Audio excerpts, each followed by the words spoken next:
You're watching TV3. This is The Key Point. It's live from our studio every Saturday at 7 in the morning. And thank you for joining us. Our two vexed issues we are looking at today. First, we're going to be talking about the aftermath of the extension of the Ghana card, and then also what our current numbers are. Going forward, there is a conversation which has been extended into whether or not the Ghana card should be the sole source document if you want to register or be part of Ghana's electoral roll. And there are some suggestions that even as early as the 2024 elections, the Ghana card could be used, to allow people to register and then also go on to vote. But are we ready as a country for that? That's one of the major conversations we'll be having this morning. Later, we'll be talking about health and how that concerns you, because it looks like it looks as though the Marburg virus, which has already claimed 2 lives, and the monkeypox have joined the coronavirus and is giving it quite some stress, especially for the Ghana Health Service and many other frontline health workers, on how we can, as a country, deal decisively, or at least our readiness and preparedness in dealing with these very unfortunate issues when it comes to health. We'll be delving into details of these stories in a moment, or this conversation in a moment. Let me quickly introduce my guests, then we can start the show or get the show underway. On my immediate left, we have Dr. Abdul Ganiu, who is the head of corporate affairs for the National Identification Authority, the NIA, and he has joined us to help us understand the exact dealings of the NIA as regards the Ghana cards, and then also by extending the conversation into other parts of, Ghana's socio-economic development, the role of the card. Thank you very much. Good morning to have you. Thank you very much for having me. Also, we have been joined by the Honorable Member for the Tamale Central Constituency, Honorable Murtala Mohammed. He's also a member of the NDC. Thank you very much, Honorable. Thank you for having me. Good to have you as well. And then via Zoom, we've been joined by Bobby Banson. He's a private legal practitioner and will be helping us assess whether or not we are staying within legal remits when it comes to the conversation around the Ghana card. Bobby, good morning to you, if you can hear me. Good morning. Good morning to you, and good morning to esteemed colleagues in your studio. All right, we are happy to have you as well. So we're going to delve straight into our first conversation having to do with issues regarding the Ghana card. Later in the conversation, we'll be having Ken Ashigbe join us. He is the Chief Executive Officer of the Ghana Chamber of Telecommunications, on what kind of impact or strain the deadline or otherwise is having on the activities of the telecom companies. But we'd want to say a big thank you before we start the whole conversation to our lead sponsors, Niche Chocolate Drink. It comes in various assortments. These ones, especially for children, they're about reopening, or probably some of them are going on vacation our day. You need to grab these for them. And then also for the children who, I'm sure there are already testimonies coming in that children do actually love it. It's 100% Ghanaian product. You need to support the local brand. In fact, the quality is guaranteed. All right, I'll start with you, Dr. Abdul Ganiu, because you are right at the heart of this conversation about the Ghana card. And to start with, what are our current numbers when it comes to the Ghana card, especially those that have been issued into the hands of Ghanaians? Okay, so good morning to your viewers, and of course, good morning to my elder brother. We haven't seen ourselves for quite some time, and it's good to be in the studio with him. Now, as of yesterday, that is the 5th of August. These are the statistics. In terms of enrollment, we have done 17,138,609. That is enrollment. People we have captured on the National Identification Database or the National Identification Register. We have printed 16,567,460 cards. Printed? Yes, printed. 16,567,460 cards. And we have issued cards that are currently in the hands of Ghanaians. We are talking about 15,768,777 15,768,777. So cards that have not been printed, if you take the difference between enrolled and printed, it's 571,149. 571,149. Then cards yet to be issued, meaning they've been printed, they are with us, but they are yet to be issued. It's 796,683. 796,683. So this is what we have in terms of the enrollment statistics as of yesterday. And you mentioned that 15,768,777 of these cards have been printed. Have been issued. That's a 15 million. Yes, and it's still important to put all of this in context. We are talking about Ghanaians who are 15 years and above. Ghanaians who are 15 years and above. And if you go by the population and housing census, for instance, people within that age bracket are a little over 19 million. So if you take the difference between the 17 million and the 19 million of that particular population, then there's still some 2.3 million yet to be enrolled. Right. And it also has to be understood that once our population is dynamic, we are going to be adding and taking off, if you want. But of course, the net effect would always be that there will be a population growth rate. So these numbers would remain fluid, will remain dynamic as we go along. And that's why my boss has repeatedly said that there's never going to be a certain time T that we can say we have registered all Ghanaians. That's never going to happen. Because almost every day, someone is Exactly. turning 15 and would now Somebody have to is come turning in. 15 years and above. In fact, somebody is even being born. So that eventually when we start registering those below 15 years, even from age 0, so every day you are going to be adding to that population. And that context has to be properly understood. Right. I think in as much as many agree and approve of the fact that there is now this national identification document, there is a conversation of the continuity of it. And you just mentioned that you would still keep registering, and then at the appropriate time, you would have to take out some names. How do you identify at what point which names have to be taken off your database? The law provides that relatives of deceased persons, for instance, must come to the NIA and provide a record of a death certificate, if you want. And on the basis of that, people who are deceased and currently exist on the register will have their names deleted. Because if you look at the whole principle behind a national identification system, there are 3 key requirements. 1, you must ensure the accuracy of the data. 2, you must ensure the reliability of the data. And 3, you must ensure the credibility of the data, because it's going to serve the purpose of planning. And you cannot plan on the basis of data that is inaccurate, that is not reliable, and that is not credible. So all these are matters that Ghanaians must know.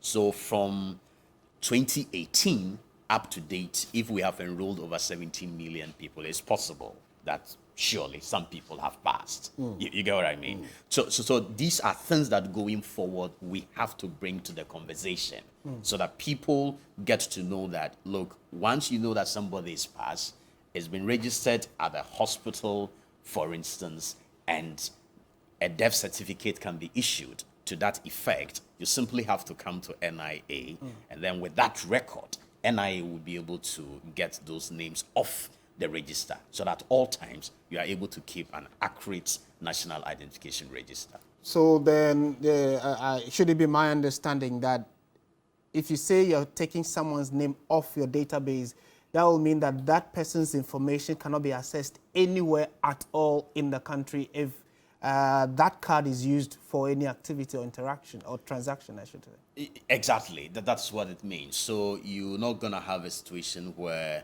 a card is picked that belongs to somebody who is deceased, and then they go to use it for some other purpose.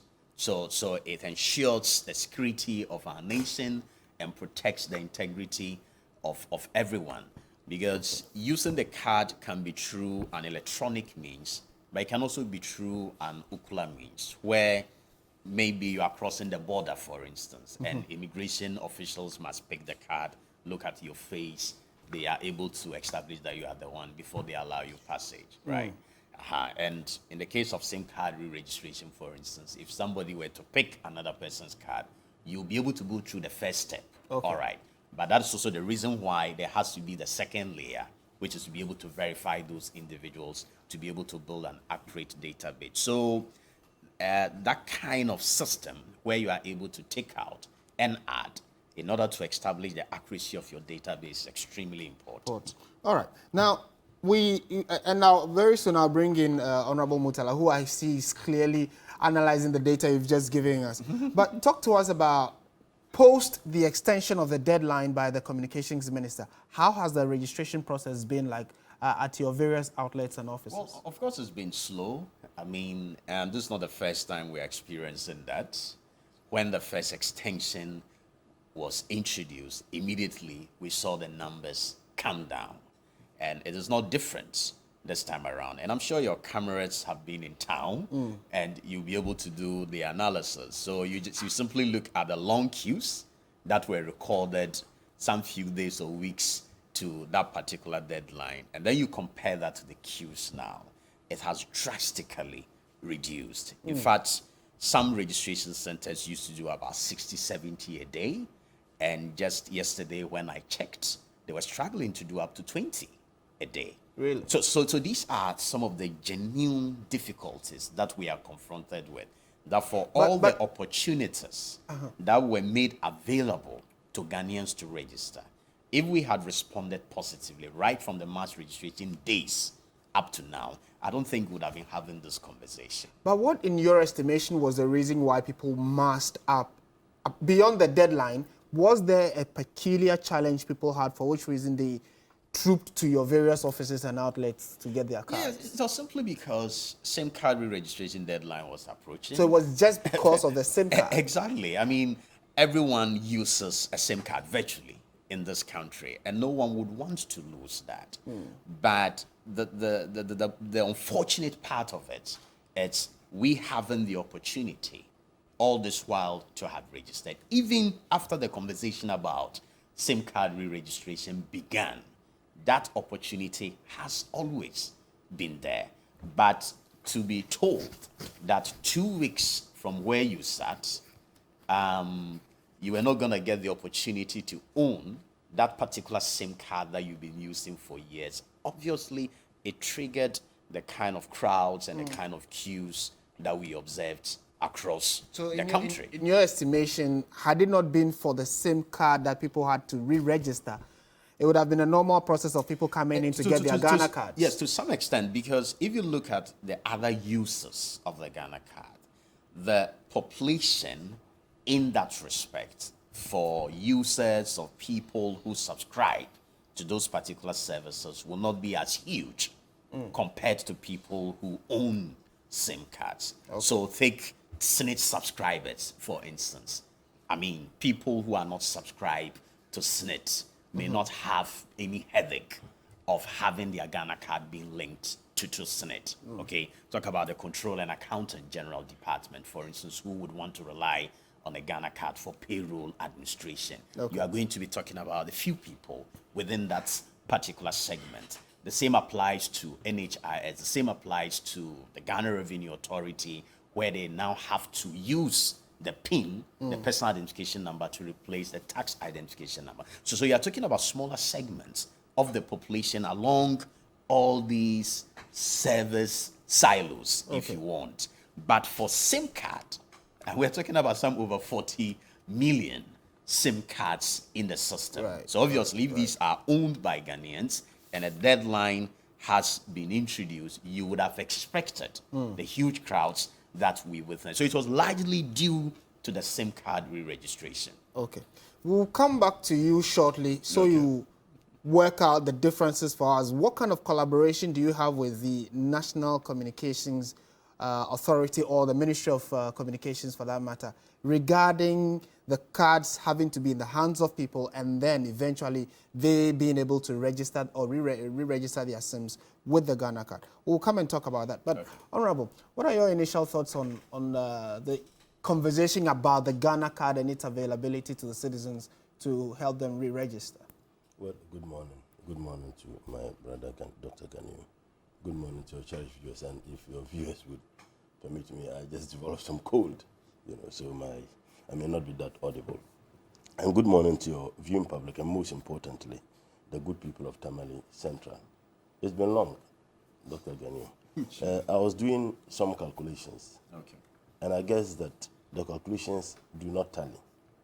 As a matter of fact, and what I did was that Dr. Ganiu says that 796, and I would love that you do the calculation on your Myself, okay. 796,683 cards yet to be issued.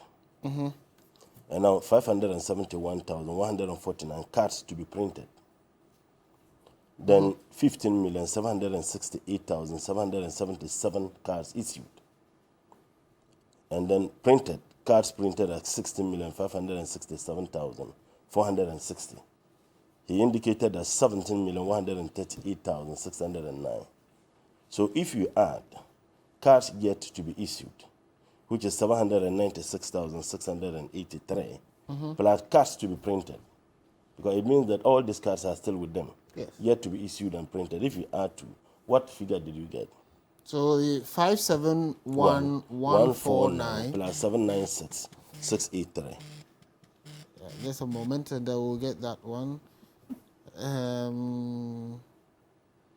571,149 plus 796,683. So those two first, yet to be printed, yet to be issued, right? Yes. Should add it to which one, or we just want the Just add total the for two. those two? Just add the two. So we have 1,367,832. Now add it to the 50,768,777, and we see whether we'll get 17,138. What exactly is the point you're driving at, No, just Honorable? add that. 15,768,777. Okay, then you have 2,944,000. No, you are adding it to the 15,768,777. So what I'm just trying to say, if you add cards yet to be issued, and then cards not printed, then you add it to the 15,768,777, it should give you the total figure, which is the 17,138. Or even if you add the first two, cards yet to be issued, cards not printed, to the 16,756,460 that is printed, it should also give you the total figure. But that is not what is given me. But let me ask Dr. Ganiu a simple question before I proceed. This 17,138,609, does it include non-citizens? Because Ghana card is issued to non-citizens. Okay, so it excludes the non-citizens. So if you add the non-citizens, how many have you had? Well, I don't have the You should figure. have that information. No, wait. You should. Wait. Yes. That statistic is there. But you can get it, right? But Can you get it? coming into the studio, I have not added it as part of my. No, but if you are able to give us, this detailed information, and as someone who is the head of, is it corporate? You should have these figures at your fingertips. No, wait. You should have these figures. You should have these figures at your fingertips. You should be able to tell us, out of this number, this constitutes citizens. Because if I see this figure... But Honorable, like he mentioned in his earlier submission, it is a continuous exercise. So he was even specific as of when he got this data, as of yesterday. Continuous exercise. As of yesterday. So even as of... Please. Continuous exercise, yet he can give us this detailed information. But he can't give us those who are non-citizens. I don't know what the issue of non-citizens. We want to know the total. So as far as this conversation is concerned. Why won't it? Wait. The focus of the Ghana card, as started from 2018 up to date, has largely been about Ghanaians. No. I'm coming. We've had a different registration system known as the Foreigner Identification Management System. That has always given the opportunity for foreigners to register as well. So that's okay. But that clearly statistic. from what Honorable No, is the saying, point I'm making is that foreigners statistics are also yes, being captured. So that statistic is there, all right? And you can so get it. you find that I just put this on a piece of paper to share with you because I thought that was going to be the interest of this particular conversation. So we can get that. So that shouldn't be a do problem. not even add up. The one you put on the piece of paper do not even add up. And again, as at July, by the information and communication from your own institution, indicated that 16.6 million cards were printed. Yeah. Now you have indicated that in August, 16.6 million. That was your institution. Oh no. I am saying that as at July, 16.6 million cards were printed. You are giving us 16.5 million in August. You just told us that this figure is as at August. So you are giving us 16.56. You see, it's murkier. No, you need to give us the source of that Honorable, 16.6 million you are talking about. when you because mention at no 16 point have we said that. These are the statistics. And The last I don't time- think we need to work. So which are the I don't the think- specific numbers. I don't- The last time we spoke to the head of the NIA, Yes, Professor Atefua, he also gave out specific numbers. In fact, so he was the first to mention that we had crossed the 17 million mark. However, the day before, when the Communications Minister, Ursula, was addressing the nation, the figures captured in her document were 16.9 million registered, Exactly. 16.53 million cards printed, 15.7 cards issued. Yesterday. Those were the data I mean, yes, it's- captured by Ursula. Look, just yesterday, it's not even tallying with the figure Which one? you had this figure today. You said 15.9. No, Yes. But this, so- this so you're- figure, so that's this why that figure before- was when the minister addressed Yes. Ghana. So Which yesterday, was extension. Sunday. Sunday. So I'm saying that. So so between that was it. Sunday and today, And it's even more than what he's provided. Which one? He said 15.9. Is that not what you said? 15, No, you are getting it 15.5. Eh, Sorry, so- 50. Okay, let me start again. 16.9 million registered Enrolled. as of Saturday. Yes. Sunday when the minister was speaking. So now the number 16 has increased to certainly 17 million plus. 16.3 cards printed. And we actually do have a slide of that. We'll project it on the screens for the viewers to also Exactly. follow. So there it is. So these are the number of SIMs. This actually has to do with the registration of the SIMs and those that have been linked to the Ghana cards. We'll come to that later. But in the minister's data, it says 16.9 million registered, 16.5 cards printed, 15.7 cards issued, and about 832,000 cards hold on. distributed. 16 point, Exactly. hold on. So between that time up to 67 cards have been printed. Yes. Did you said 16.9. Are there other figures to that 0.9 or is just 16.9? Oh yeah, there certainly are. So other mention figures. those figures. So I don't have the entire, but this is more So like. if there are certainly other local. figures, I would love that your producer provide the other figures. It will not tally. Even with the figures you brought here, they don't even tally. So I don't think that it is credible to even work with the figures you have provided this morning. Okay. They do not tally. It is not. But you see, but I am saying that we need to know the number of people who are enrolled on the Ghana card. We need to know. We need to know out of this number, these are non-citizens. These are citizens. Yes. So that we can have a very decent, very intellectual conversation. But if you tell me that you cannot provide the figures because you think that the purpose for this discussion is not to provide the figures, you should have these figures on your fingertips. You should be able to tell us that these are the total number of people who are enrolled on it. These are the number of people who are Ghanaians. You are able to tell us this detailed information. Information that is even more confusing. Because the information you are giving us is completely different from the information that the Minister of Communication is. Gave. And many other information. The purpose for our discussion would have been achieved, in fact, if we had all this detailed information. But let me state that the idea that for you to be a citizen, you must necessarily have a Ghana card is something that is not contestable. We all think that citizens must acquire the Ghana card. And the reason why we're having this discussion has to do with the attempt by the Electoral Commission to say that for you to be able to register as a new person to vote, or someone who has attained 14 years, and 17 years, right, For you, 18 years 18 and above. years. For you to attain 18 years so that you can be captured as a registered voter, you must have the Ghana card. It is not only limited to that. There are some Ghanaians who, for whatever reason, didn't register. There are some Ghanaians who were not in Ghana at the time when the last registration exercise was taking place. It is open to those people too. So if you tell me the number of Ghanaians, if you look at who attained 18, by this time they would have been this figure, it will be misleading. Someone may come down, I didn't register. There are many Ghanaians who are in Ghana who actually didn't register. For whatever reason, you can't tell. Tell us the figure of those who were in Ghana and never registered. Tell us the figures of those who are yet to come to register. So that argument and that attempt to make only the national identification card the sole document for registration is absolutely sickening. And I'll tell you why. I had the privileged opportunity to have sat in the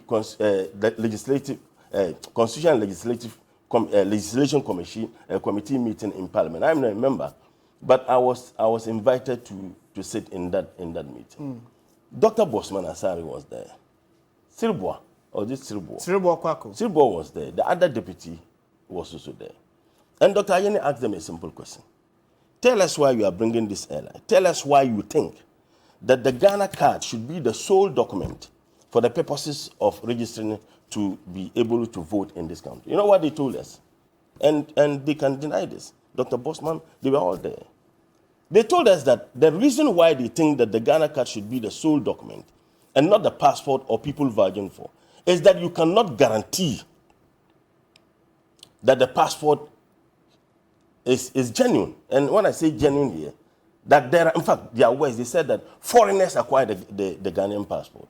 And therefore, they cannot guarantee or vouch for the validity of the passport as a document for the purposes of registering to exercise your democratic right in this democratic space. Okay. And I told them that it was the silliest excuse I've ever heard. I told them it was the silliest excuse.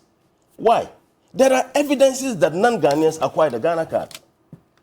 Police have actually arrested some people that you, the media, reported non-citizens who have managed to acquire the Ghana card. And in fact, the Ghana card they have acquired is not that for non-citizens. That is why I think that this information was important. That it doesn't mean that only Ghanaians can acquire the Ghana card. Even if you are not a citizen, you can acquire a Ghana card, but there will be an indication on your card that you are not a citizen of the Republic of this country. And that is why that information, Dr. Ganiu, is not only necessary, but essential. Because if you tell me you cannot vouch for the Ghanaian passport because there are a lot of foreigners who have acquired the Ghanaian passport. There are a lot of foreigners who have acquired even the Ghana card. And I remember Dr. Ayeni told them, provide us with evidence. Isn't that a responsibility that you have people who manage your electoral processes, who can boldly tell a committee of parliament that we know for a fact that there are foreigners who acquired the Ghanaian passport? Why haven't they reported those foreigners to the police? Very, very irresponsible. Okay. If you are a Ghanaian and you have seen a foreigner who is possessing Ghanaian passport, you report such a foreigner to the police. So we demanded to have the evidence. Now, if you look at the mischief they intended to cure as a result of excluding other documents for the purposes of registration, that mischief certainly cannot be cured. Because the other example they gave was that a lot of Ghanaians have the Ghana card.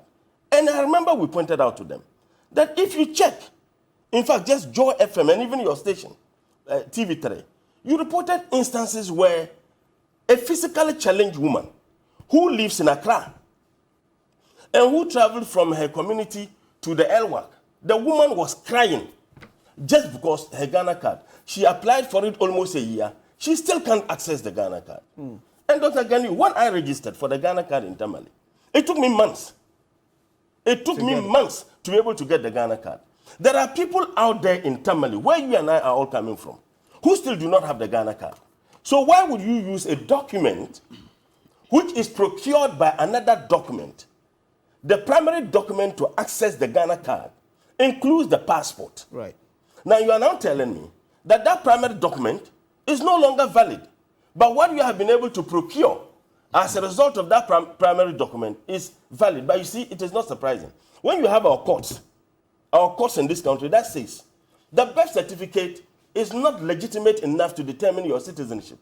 Yet a document you have been able to procure as a result of the birth certificate is legitimate enough. Why won't the national identification card also tells you that that document, in a case determined by our court, Honorable. that document to establish citizenship is no longer a document Let's- valid for the purposes of citizenship? Okay, you've raised some very key questions that I'm sure not just the NIA, but then would also probably need to get the Electoral Commission to answer some of them. But let's bring in Bobby Banson now. He's been with us on Zoom for some time. Bobby, good morning to you once again. And if you can hear me, are we within legal limits when it comes to these issues of the Ghana card, the earlier threat of deactivating people's SIMs? Then maybe we can later come to the issue of the electoral roll. Good morning to you once again and your viewers, and once again my colleagues in studio. I don't know if you can hear me. Yes, we can hear you loud and clear. Thank you. Okay. I think for sure before the National Identification Authority was set up by an act of parliament, and so for sure their activities are governed by the laws, the Enabling Act.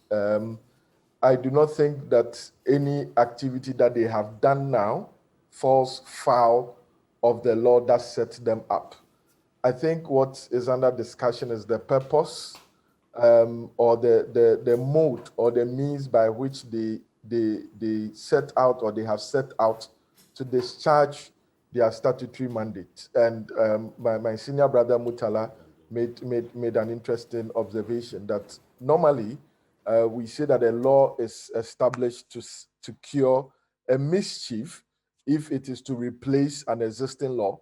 And so you look at the existing law as it was, the mischief or the problems in the implementation of that law, and then the new law that has been set up, how it aims to cure that mischief. So I believe that becomes the socio-economic or practical questions that we will ask in the way that the National Identification Authority, not only the National Identification Authority, but other state institutions that seek to rely on the work of the National Identification Authority, like we are speaking about the National Communications Authority, the Electoral Commission, would carry out their roles or discharge their, in some instances, constitutional mandate or statutory mandate based on the work of the National Identification Authority. So in terms of whether or not the National Identification Authority is operating within the Enabling Act, I would say obviously yes, because there's a law that sets them up that clearly sets out their mandate, and they have not gone beyond or outside that mandate. But I believe the emphasis is whether or not the other state institutions that are seeking to rely on the work of the National Identification Authority, in particular reference to the National Communications Authority and the Electoral Commission, are using the tools that the National Identification Authority is giving them in a manner that will cure whatever mischief that they've told us that exists with the existing or with the previous legal regime. Right, and maybe we can now veer into the conversation of it being used for as a sole document when you want to join or be part of the Ghanaian Electoral Register. A CR has been laid in Parliament. We are yet to get the fine details of it. But then the bottom line is that they want it to be the only. It's been presented to the committee in Parliament. But it hasn't been laid. Right. Okay. So it's been presented to. Yeah, so it hasn't been laid. Okay, on the floor for debate. Yes. So the committee would have to interrogate it. So at least the committee in Parliament were actually the ones that came out to say that this is what the Electoral Commission has brought to them. Bottom line, going into the future, the Ghana card will be the sole document that Ghanaians who've turned 18 can use to register and get onto the electoral roll so they can vote. What are your initial thoughts on this? Dr. Farijan, former EC chair, for instance, says that it has the potential to disenfranchise a number of people. What are your thoughts? Well, the 1992 Constitution, Article 42 is very clear. That every citizen of Ghana of 18 years of age or above and of sound mind has the right to vote and is entitled to be registered as a voter for the purposes of public elections and referenda.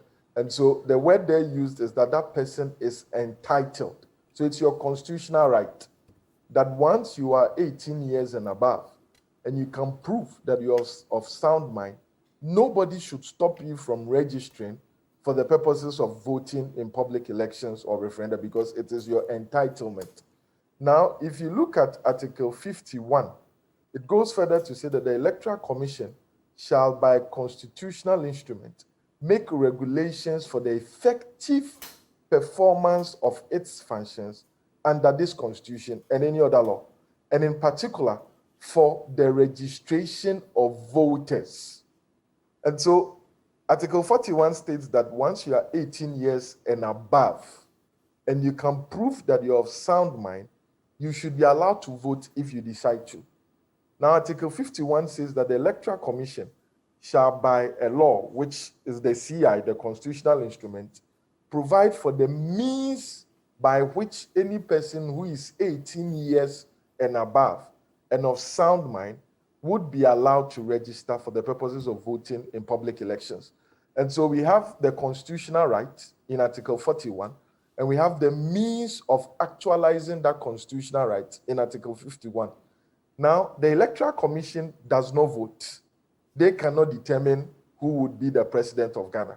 They are only supposed to register the persons who are supposed to vote. Now, over the years, since 1992, we have had various means of confirming whether somebody is 18 years and above and whether the person is of sound mind. I am not that old, so I would want to defer to my colleagues in the studio about how the means. I am aware, or I think, that in times past, there were situations where people could walk in to the registration centers and say that I'm 18 years and I'm of sound mind, as long as they can have, I believe it's 2 persons who would be able to vouch for that statement without any form of identification cards. And those persons whose legibility to vote by proving that, or by claiming they are above 18 years and of sound mind, is confirmed by 2 persons who are already on the voters roll or the voters register, is allowed. They are allowed to vote. And so you ask yourself, what is changing over time? Why is the Electoral Commission changing the processes or the conditions to confirm that you are 18 years and you are of sound mind? Now, every country has basic forms of identification. In most developed countries, it would be your passport, it would be your driver's license, or it would be your national ID card. In most developed countries, these are the 3 basic means of identification, because the system is such that you cannot get a passport, or because it's biometric, let me put it that way, because the system is biometric, the data in your passport, the data in your driver's license, and the data in your national ID card are synchronized, and they are in such a way that you cannot lie. They are deemed to be true. Now, the Electoral Commission did a voters registration exercise, or they've been doing voters registration exercise over time. This is the first time they are seeking to use the national ID card as the basis for allowing persons who are 18 years and of sound mind to register. As lawyers would say, why are they asking that this should be done? And that is why they've laid the CI. They are claiming, from what Honorable Mutala said, that the other national ID cards, which they accepted as the basis of registration, does not seem to be without issues, like a passport. They claim that foreigners are allowed to take passports. And so if a foreigner comes with a passport, then there's no proof that the foreigner is indeed a Ghanaian. You ask yourself whether or not that mischief or that problem will not happen with the national identification card as well, where, again, Honorable says that there are instances where non-Ghanaian citizens or people have obtained national ID cards in a manner that is not in accordance with the law that governs the operations of the National Identification Authority. Let me leave it as that. So you see that the problem is with the system. Whether or not the system as we have would be able to provide for a means of identifying who is Ghanaian, whether the person is 18 years, and whether the person is of sound mind.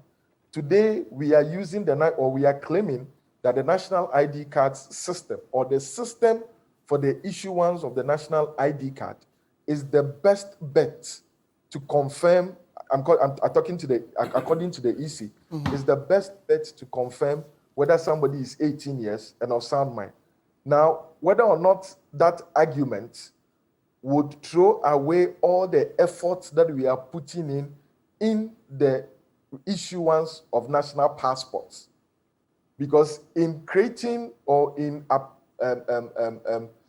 should I say in putting the national identification card above every other ID card, and the reasoning you are giving to it, you are attempting, or you succeed in putting doubts in the credibility of the other ID cards, such as the national passport, which is a very important document. As a date, it's the only document that you can travel with, as a date. So internationally. And Bobby, let me cut in there briefly. Isn't it curious, though, that, I mean, the entire process of capturing who is and who is not a Ghanaian has had its own doubts right from the inception, where at first your birth certificate was your surest way of, identifying yourself as a Ghanaian to acquire a passport. But now we are saying that due to the Ghana card, the passport in itself, in fact, the birth certificate has a lot of questions and doubts have been raised about the birth certificate, which every nation, or every individual should have right from the onset. If we're already putting these kind of doubts about the credibility of these documents to the extent that the passport is also now going to have, some questions being raised about it, can someone take on the system legally to try and get answers from probably the courts? Yes, that was the point I was trying to make, that I think that it's not, I don't think it's a matter of the court per se. I think it's a matter of us deciding to invest in the system that we are creating for ourselves. Because for me, as an ordinary person, if you tell me that the passport that the passport office is issuing, that we have touted that is legit, has credibility issues, then it throws a lot of things into abeyance, into the air. And so we should focus on looking at whatever problems that the Electoral Commission has identified with our passport system and invest in solving them. Now, let me give you an instance. My major concern with this approach by the Electoral Commission is that they are relying on a data that they do not have control over. The Electoral Commission is seeking to rely on the solely rely on the data or the information that will be provided them by the National Identification Authority. Now, they are saying that if you say you are 18 years and you are of sound mind, the only proof of that, as far as the Electoral Commission is concerned, is for the National Identification Authority to give you a card to confirm this. So Bobby Banson walks into the office of the National Identification Authority, makes those averments or depositions, and I expect to be issued with a card so that I can go to the Electoral Commission to go and register as a voter. If, for whatever reason, the National Identification Authority is unable to issue me with a card because they have a problem with their system, their logistics, that means that I cannot proceed to the Electoral Commission to get my voter's ID card. Now, if before the elections, I have legitimately applied for a national ID card with the National Identification Authority, but I'm not issued with one, it means that there is no other means for me to get onto the voters registration book, let me put it that way, or register, to enable me exercise my constitutional right as provided for in Article 41 of the 1992 Constitution. That is where there will be a challenge. That is why I believe that in times past, the Electoral Commission or the commissioners have always deemed it fit to have another means that they can independently verify of registering voters. So that if, for whatever reason, the other state institutions are unable to provide the person with an identity card, that person can go to the Electoral Commission and use the other means of verification provided by the Electoral Commission system to put the person on the ID card, on their register. Okay. Because the most important thing, the regulations that Article 51 permits the Electoral Commission to lay before Parliament is not in a vacuum. The end is very clear, and the end is what Article 41 says, to make sure that persons who are above 18 years or 18 years and above and are of sound mind get onto the voters register. So if you as the Electoral Commission say that the only means of confirming the qualifications in Article 41 is what another state institution does, then you put yourself in a problem because you do not control the logistics of that state institution. So if, for instance, touch wood, a day before the deadline for the voters registration exercise, and then there is fire at the National Identification Authority office, or for some reason, all their system goes off. It means that those that have legitimately applied, they are waiting to be issued with the ID cards to go and register, will be disenfranchised. Okay. Not by their own doing, but by or things beyond their control. And the Electoral Commission, by this CI that they've now laid before the committee in Parliament, as we have been told now, is this would disable itself from carrying out their constitutional mandate in the light of Article 41 and Article 51.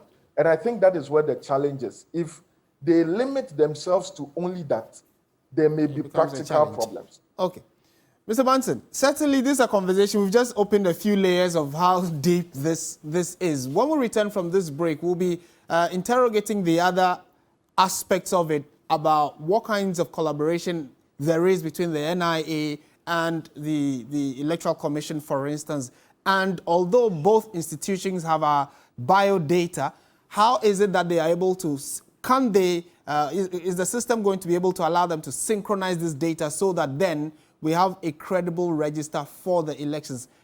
And could the fear of what we saw when the deadline for the SIM re-registration came, where many people poured out in long queues, could that happen if, for instance, Parliament, goes ahead to approve that the Ghana card is the only source document for us to use to register and vote? Would we see people being disenfranchised because, like Bobby Banton just said, there's a fear that you get to the NIA to get your Ghana card, there might be some challenges, then by virtue of a state institution, you could be disenfranchised. We'll come and look at these other matters in further detail after this break. This is the Key Points. It's your Saturday morning talk show where we deal with the vexed matters in the country over the last week. Today, our conversation is on the Ghana card, and the new twist to it is not about your re-registration for your SIM card, but the conversation that has extended into the realms of politics, where we are told that the Ghana card in the next few years, or hopefully in the nearest future, would be the sole card that would allow you to register and be a Ghanaian on the voters register so you can exercise your franchise. But the concern is if it is so, or if that holds constant, there is a possibility some persons may be disenfranchised. Let me come back to you, Dr. Abdul Ganiu. He's the head of corporate affairs for the National Identification Authority. There are questions about the foreigners who are acquiring the card. So they are not getting Ghana card. However, they are being issued cards in Ghana that identifies them as foreigners. They are getting Ghana What's cards. the difference here? Yeah, so basically we have the Foreigner Identification Management System that for any legally resident foreigner in Ghana, the person must register for a Ghana card once the person lives beyond 90 days. And that person will be issued with what we call the non-citizen Ghana card. So if you take the Ghana card, you will see clearly written on it non-citizen card. So there's no question about who is holding a card belonging to citizens and who is holding a card belonging to non-citizens. Clear differentiation. There are clear differentiation. So some time ago, there was some video on social media where people made all sort of arguments that they saw a Chinese or an Asian who was holding a Ghana card. But if you brought that video very close to your viewing, you clearly would have seen the inscription non-citizen card. So there's no doubt at all about that. Okay, still and on that that, we must get. and Yes. still on that, is it possible, like the fear many have already expressed, and it seems to be news that many have knowledge of, that people have been, foreigners have been able to acquire the Ghanaian passport. Have you also heard that non-Ghanaians have been able to acquire the Ghana card? But your station Well, reported so your station. even before I That's come why I'm to asking that, whether even before I come they to are that, aware. It's come it's to your attention. important for me to make this reaction. Now, there was an LI in 2012, the National Identification Register 2012, LI 2012, LI 211. And indeed, this was passed by the previous government that provided mandatory uses of the Ghana card. From where we sit, NIA as a creature of law and all these other institutions as creatures of law cannot be violating that particular law unless, of course, we are calling for the amendment of that law. So it provides the mandatory uses of the Ghana card, and that includes voter registration. Includes. Okay? Okay. Yeah, so it includes voter registration. yes, So the 14 I am talking about, I'm just simply saying that part of that 14, it's the need to rely on the Ghana card to compile a voters register. And that's what it is. That is why, Now, if for it says purposes it of... includes, it doesn't mean it is the sole. But what no, the no, no, no, EC you is don't get saying, it. it's going to be the only. No, don't get the context wrong. I said 14, and in that 14 includes voter registration. So as far as mandatory uses of the Ghana card is concerned, that is different from relying on the Ghana card and others, okay, or which may include others. So the context of inclusion here, please don't get it wrong. So the point I'm making is that SNITs, for instance, have been able to integrate with us. And as we speak, SNIT will no more issue the SNIT biometric cards. NHIS eventually wouldn't do same. DVLA will not do same. So all these other institutions that must rely on the Ghana card, if they were issuing any form of identity, it will no more happen. And that's exactly what the EC is trying to comply with. Now, with that particular They are law, trying to help this with the government break law, the eight. It has So- nothing to do with the law. well, No, you are we'll doing come your to you, Honorable, so politics. let him make it. I'm Yeah. not gonna react to that. Oh, but you're doing So, politics. so the point I'm making is that going forward, if, for instance, from 2012 we didn't have a Ghana card, for which reason we had to rely on other forms of IDs, as soon as we were able to build a database of more than 80% of the adult population, which the identity management space requires as best standards, we've gotten to a point where we can now actualize that particular legislation, and that was passed in 2012. That's exactly what the EC is trying to do. There are some Yeah. other issues relating to the EC that I think you should be talking to the EC. To the EC, But yeah, now, but from now, where you you've talked say, about passport. Yes. Yeah, that's the question. Exactly. We'll come to the passport, but Yes. I think the No, but concern I really. need to quickly. I'll come to you so you can This is a clarify. reaction. No, I'll come to you so you This is a clarify. reaction to what you said But- earlier. but, So please, we want to Dr. mislead the public. Abdul Ganiu, the can I question beg you I'm to allow asking, them Can I make the gentlemen, point? hold on. The question I'm asking is, if you are saying the Ghana card is included in documents that I didn't say the Ghana future card purposes, is included. I didn't say the Ghana card is. I don't know. Please, just listen to me you well. said the usage. I am saying that when The it comes usage to of the Ghana relying card. on the Ghana card, when it comes to the mandatory uses of the Ghana card, Includes. is that okay? Yeah. Then no, wait. When it Then comes go to the registration mandatory uses of the Ghana card, voter registration, relying on it for voter registration. That is what I am talking about. Yes. And okay. I'm asking and that- there are 13 other mandatory uses that includes the EC voter registration. So you need to get the point right. So now, okay, yeah, you quickly. finish up with the Ghana, the passport bit, and then I'll bring in. Yes, you see, the primary purpose of a passport is travel across borders. And that's why you require a visa and whatnot to be able to travel from one country to the other. I know that, yes, a passport can serve a secondary purpose of identity. Fine. Not that it can. It Wait. does serve. That's a secondary purpose. No, not secondary. A birth certificate Not secondary. is to prove. It serves the purpose of Okay, identity. is to prove your parentage and where you were born. Again, it can serve a secondary purpose of identity. But the primary purpose of identity is a Ghana card. No one can take that says away. who? That's the primary purpose. Says who? From day one, when the NIA was established, if you look at the enabling legislation 707 and even come to other acts such as Act 950, Act 750 and whatnot, the primary purpose is to establish the identity of the individual. So if you have a Ghana card that has enrolled more than 17 million Ghanaians from where we sit, and the essence of producing that Ghana card is to establish identity, what other document can we rely on other than the Ghana card? That's a question we need to ask ourselves. And it's not as if this is the first time. No, We've made I like your earlier submission in our that history. the passport, the primary purpose of the passport is for travel. However, Yes. it does not negate the fact that the it can passport is establish also identity to some extent. A key Exactly. identification But document. if you now have a primary identity document, that can easily serve that purpose. Why would you want to go to some other document that will serve secondary purpose? No, but it doesn't That's the necessarily question. make it No problem. negate it. That's So in that case, the EC will deal with that. But I'm just telling you what the law provides. So as far as the uses of the Ghana card is concerned. And there's one other thing we need to know. They talk about biometrics, which I totally agree.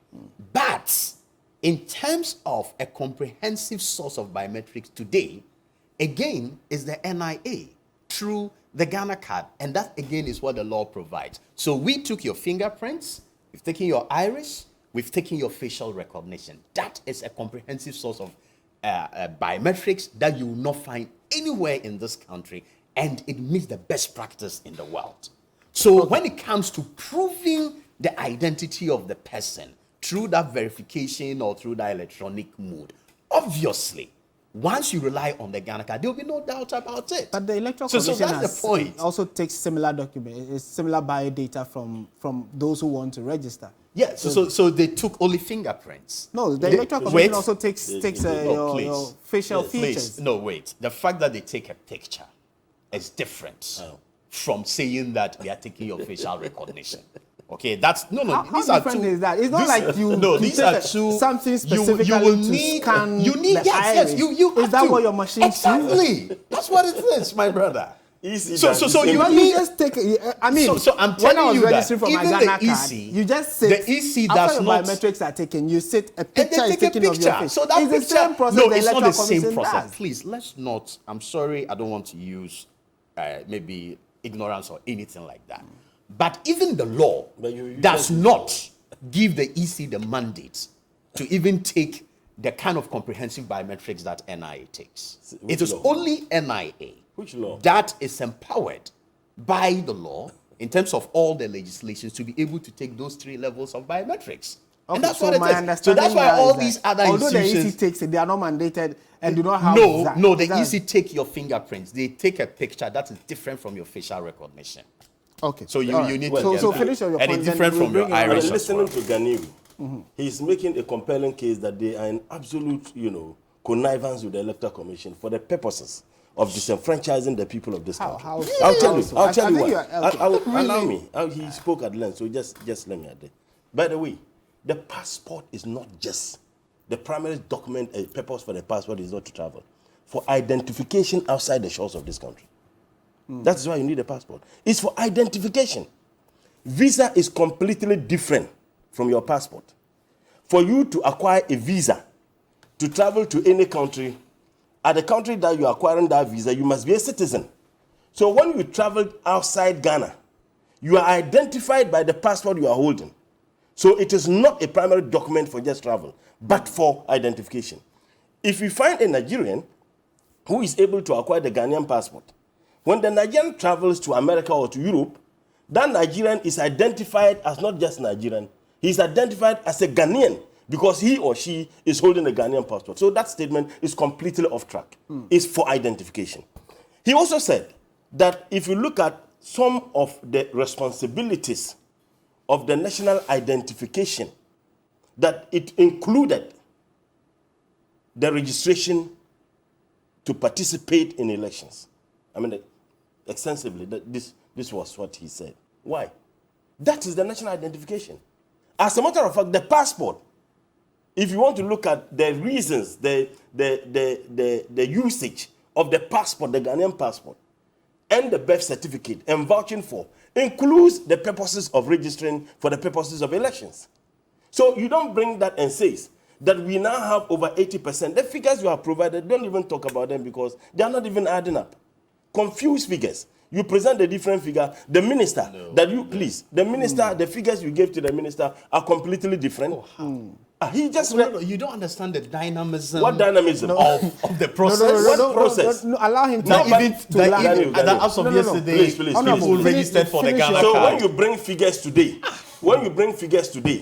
and someone brought figures yesterday, and his figures are more than your figures. You tell me that I don't understand the dynamism. Please. Don't let us even go there. I listen to you. Can I make my point? Figures Daniel, let him finish. They are not even adding up. We can't You want get us to that talk wrong. about it? The You want us to do minister's, the no, the calculation? minister's figure you mentioned was 6.9, right? That was Yeah, last week. I think we've gone last week Sunday when she was past that. But she has to make progress on that. 16.9. You have provided 16.5. No, that's That where is you are the getting difference. it wrong. Which wrong? The minister's Which figure wrong? was enrollment. Please, not enrollment. Oh, that was the minister's figure. The gentleman- These are the number of Let's finish your Ghanaians point. registered. Will I'm just giving will you let people over listen to me? 17 million. Will you let Dr. what So Gani, he from said? last week Dr. Gani, Sunday hold to on, this hold on. point, Let him you land. want the Let him figures to land. be You the see, what same. my brother is How is doing that is possible? What my brother is doing is that if you are selling something and people are not buying, you have to shout for people to come and buy. You just spoke. I On this listened to show, you. you are shouting He more than just I said. am. He just So said. please. They are printed. That was what you said. I know. That was what he said. Yes, the figures It's I printed. gave What were are you talking figures. about? Wait. So I gave No, two I different don't know. figures. Let's get this. Unless out. you want us to do math, but I think we've gone past that. Even that the what part. the figures you provided Honorable, are not even adding you are up. What you just concluding. provided. You are concluding on the The bit figures about are the. here. With this And then, interjections. then finish, because if you allow him to interject, then it takes your You time. need to stop him from No. When you interjecting. I listen mention to him. something that finish is that, not finish. factual, especially when You it's about mentioned things figures, that it's important that we your do it. figures are not even adding up. But let me just say that. You see, what we are simply saying, like I said, I had the opportunity to have sat in the Subsidiary and Legislation Committee meetings. And the Electoral Commission was unambiguous. Dr. Bosman Asari, Silbo, the other deputy, and other officials, they made it very clear, because if you bring a CI, you need to tell us why you are bringing it. And they told the committee that they could not vouch for the credibility of the national passport. And we wanted to know why. They said that foreigners have acquired the national passport. Foreigners have acquired the Ghana card. It is not only the non-citizens. He conveniently took the example of the Chinese. In fact, your station, this station, and other media houses, the police indeed have actually arrested some foreigners who have acquired the Ghana card. Good. So I like that point. please, Arrested. just as they arrested Ghanaians who have acquired the passport. So you please, proceed. just I hope as I'll have a reaction just to as that. they arrested Ghanaians who have acquired the passport. So don't find convenience in that. So if you are telling us that you cannot vouch for the credibility of the Ghana passport because you think that some foreigners have acquired the Ghana passport, and then we ask them. But there are evidences of some foreigners also acquiring the Ghana card. Not the non-citizens one. The Ghana, the one that is supposed to be acquired by only citizens. So the mischief you are seeking to cure, you are not able to cure that mischief. But you see, again, all the electoral processes we have had, we have always had people vouching for others. Ghanaian knows that there are several communities in northern Ghana that you go to a whole community and not a single person has Ghana card. Oh, I'm telling you. Tamale, you don't even need to go in. Tamale, there are several places in Tamale that people don't even have Ghana card. And I'm saying, forget of even Tamale Accra here. Your station, the other stations reported. In Accra, you needed to go to LWAC, only LWAC, to be able to, procure your Ghana card. As a member of parliament, I applied for the Ghana card in Tamale. It took me months. I had to go to the headquarters to be able to get my Ghana card.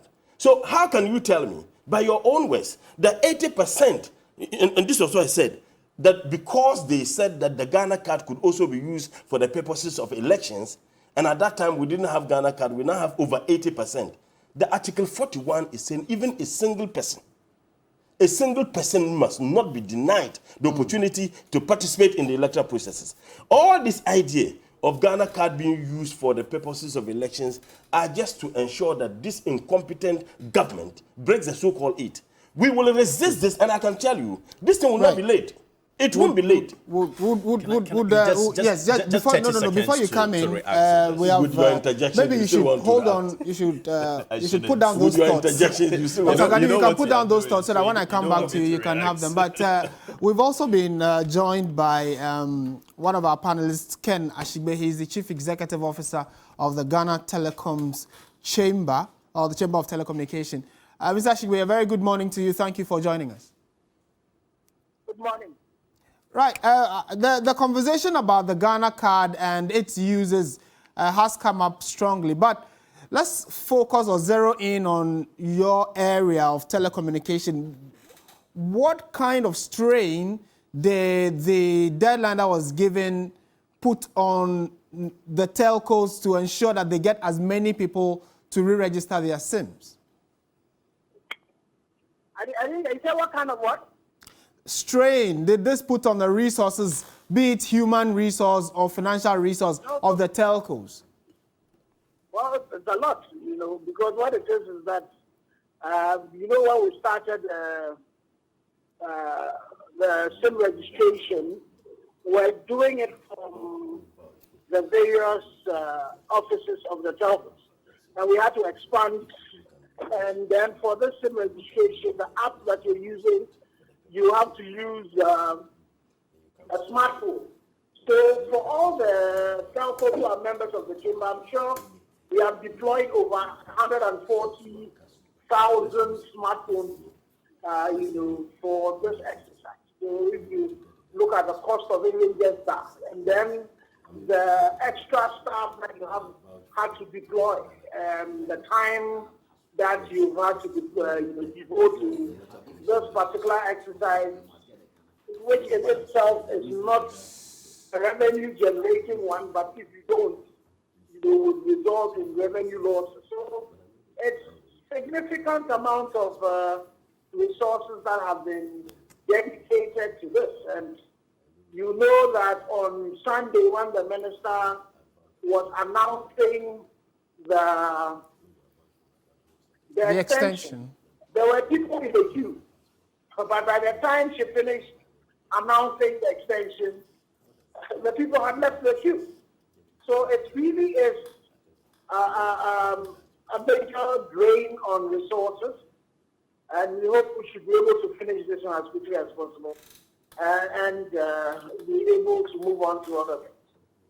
And in your estimation, what timelines are you working with? Not necessarily because of the deadline, but for the telcos, are there specific timelines you think that if you are given, you'll be able to capture all those that are on your database to have re-registered their SIMs? Well, the point is that the Ghana card is a condition precedent for being able to register, your SIMs. And so if all Ghanaians who are eligible, who have SIM cards, do not get their Ghana cards, then there's definitely that limitation. If you look at the total numbers, at the last time, I'm sure the NIA would have registered a lot more, and maybe they would have distributed some of the 808,000 SIM cards that you have. But if you took that number, you are looking at about 3.9 million thereabouts. If you divided that by the 61 days that had been given, and then you also divided that by the 275 district offices and then the 16 regional offices, then you are looking at doing like 165, Ghana cards registration in a single day for the 61 days. And we know that, the NIA does not have the capability to be able to deliver that. So you need to deal with all those who don't have the Ghana cards.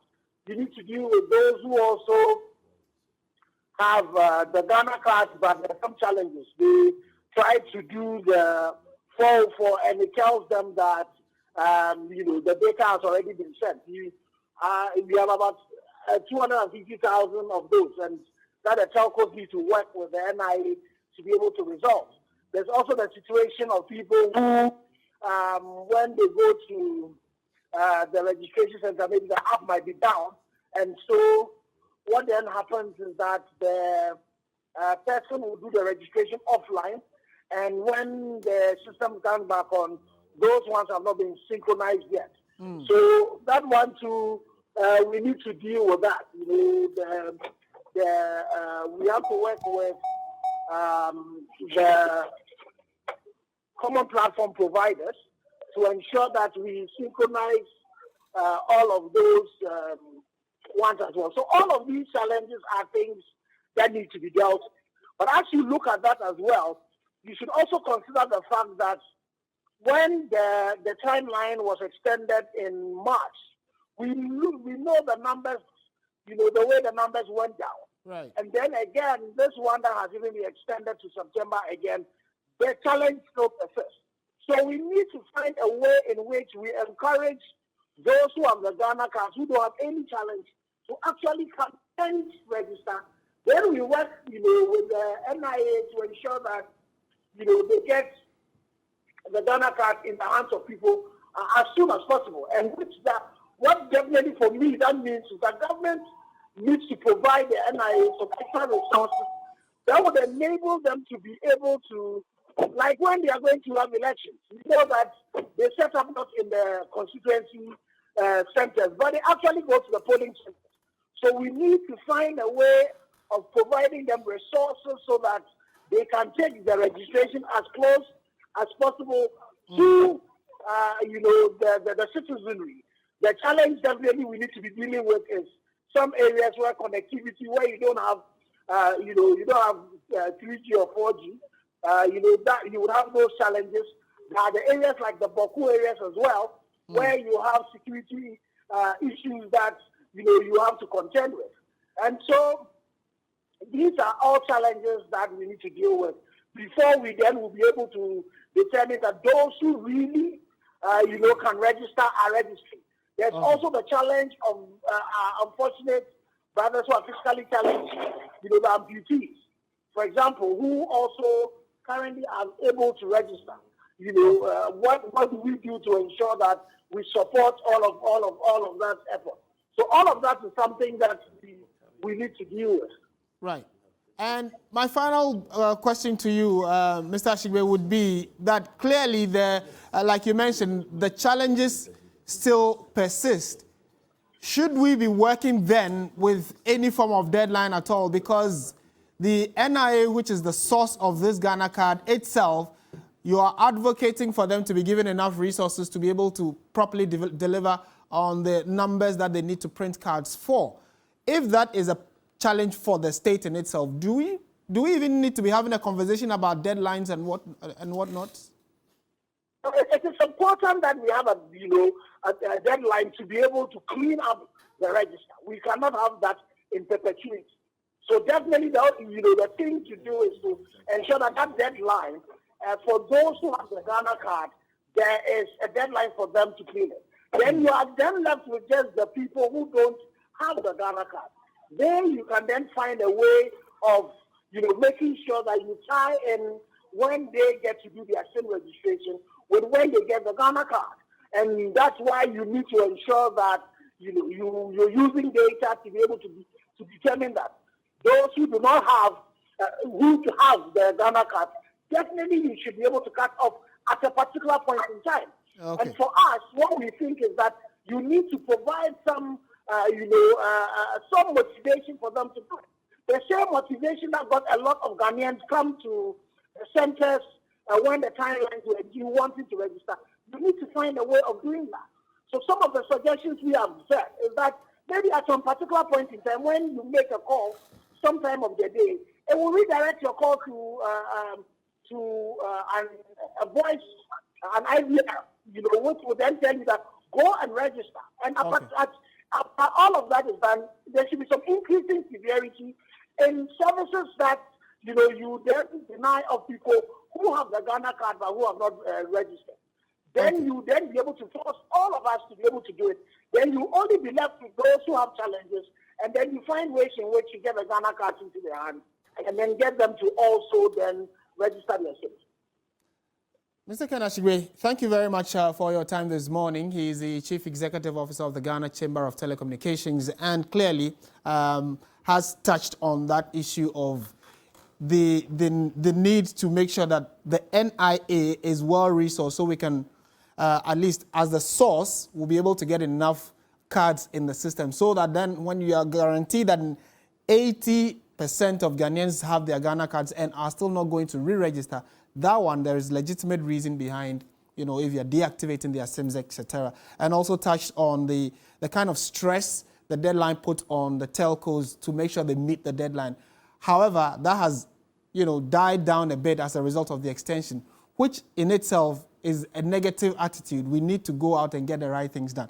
Let me give you a minute, then I'll go to Mr. Banson to wrap this conversation up. With regards to the Ghana card. Honorable, this is just a reaction. 1 to minute, what you said let him earlier. just land. We Sorry, I don't- didn't Yes. get your numerous question. interjections. Yes. You still want to. When he talked about foreigners acquiring the Ghana card, I still insist that the system that we have, it's so rigorous and so robust that we are able to identify people who are not eligible How? for the Ghana card. You see, wait, no, so you let me see, explain that. You know, you would explain. The problem is not that The system they is not have there. the But Ghana some have card. acquired The them. ability to be able to acquire it. Yes, some have acquired. Wait, A foreigner Wait, being he able to alluded to get the, he not alluded just to the the passport, fact that but even the Ghana card. That police- is where the challenge the is. police arrested Just arrest- some people, They arrested some people too with and Ghanaian people passports. have been prosecuted. Even the is that passport, okay? they've been prosecuted. And the question to ask is, how was that done? Oh, he took the police. It not is you, no not NIA. Honorable, hold on, let As me we just- speak, we have a CID department in terms of our collaboration with the Ghana Police Service, where we have created a secretariat for the CID at our headquarters. And every now and then, when matters like this are flagged, they are the first to conduct How investigation. about those Okay, who so don't- you are And unable where- to prevent. It- However, when it we goes ca- through the system, exactly, but and this the- is the prevention. No, but the the thing is- fact that you come with a birth certificate or a passport does not necessarily I want you to qualify ask you whether people to can go vouch. through I want you the to ask process. whether people can vouch Okay? for people to get the Our the card. officials have been trained. Okay. They've become professional in terms of their interviewing skills, their probing, and in the process, they are able to establish or even We're not suspect talking about the that process. somebody isn't a Ghanaian.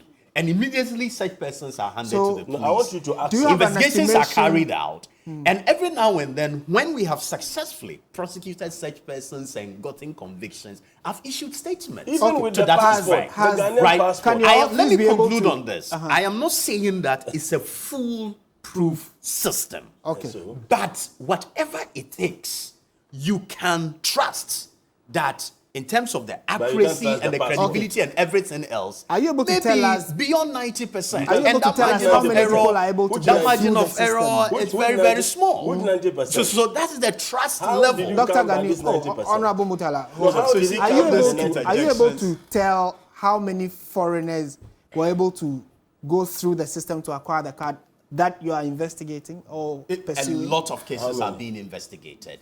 Look, I can issue a statement in terms of how many people we are currently investigating. But if you also go online, I've issued numerous statements No, but- about but- persons. No, you can't give us specifics persons, now. Yes. Please, I mean, so we please, can please. easily put Please, that All right. figure please, together. All right, in so terms let of me the bring in Bobby prosecution. Banson now. Before Mr. he- Banson. No, before he comes, No, I'm saying that. because of time, No, let Bobby make his point. 30 seconds, I beg you. No, I beg 30 you, Honorable. seconds. Yeah, Before Mr. Banson, before you bring Honorable, him, hold on. it will be Mr. appropriate.